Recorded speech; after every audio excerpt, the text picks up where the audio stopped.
Você aí tem filho ou filhos estudando em casa? Deve ter, com certeza, né? Muita atenção, porque o aproveitamento dos alunos caiu durante a pandemia. Pois é, o déficit de aprendizado foi comprovado por um levantamento feito a partir de dados do Sistema de Avaliação da Educação Básica. Desde que Gabriel iniciou a vida escolar, Margarete contratou uma professora particular para aulas de reforço, que ocorriam uma vez por semana.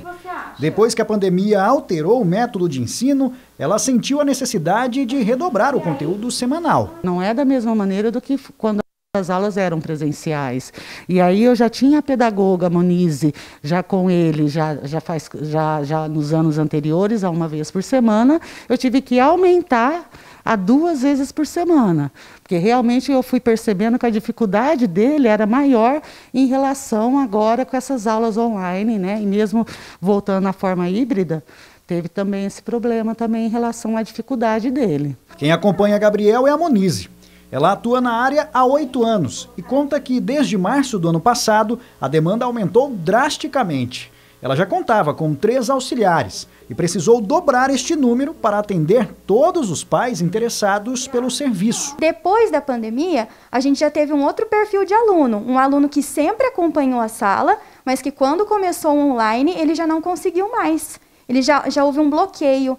Então, a gente precisou aumentar a frequência semanal, eu precisei aumentar a minha equipe, praticamente dobrar a minha equipe, tudo para conseguir atender a demanda que veio. Além de em número maior que antes, os alunos que precisam de reforço agora são de séries iniciais do ensino fundamental, diferente do que acontecia antes. A gente não tinha muita procura de crianças na alfabetização, por exemplo. A escola já conseguia suprir isso.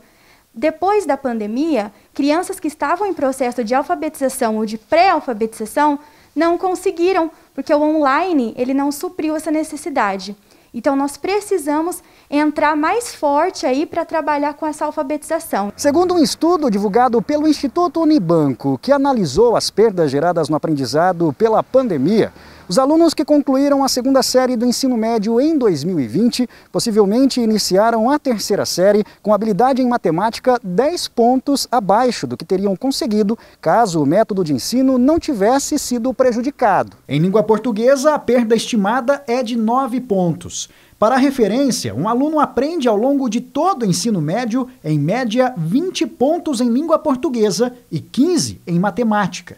A Lana também oferece aulas de reforço e, por conta da dificuldade sentida pelos alunos, precisou aumentar o tempo de aula, que passou de 1 para 4 horas de duração. As crianças estão totalmente defasadas, principalmente aquelas crianças que estavam na etapa 1, etapa 2, foram para a 1ª série.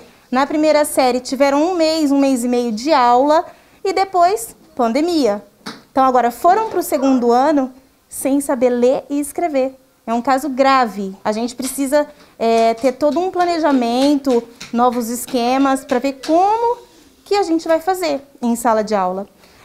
Inclusive, as crianças que estão fazendo trabalho aqui conosco, elas já estão conseguindo ler e escrever, mas a gente vê a ansiedade delas, porque elas não vê a hora de voltar para a escola. Gravíssimo e algo que precisa ser corrigido urgentemente, né?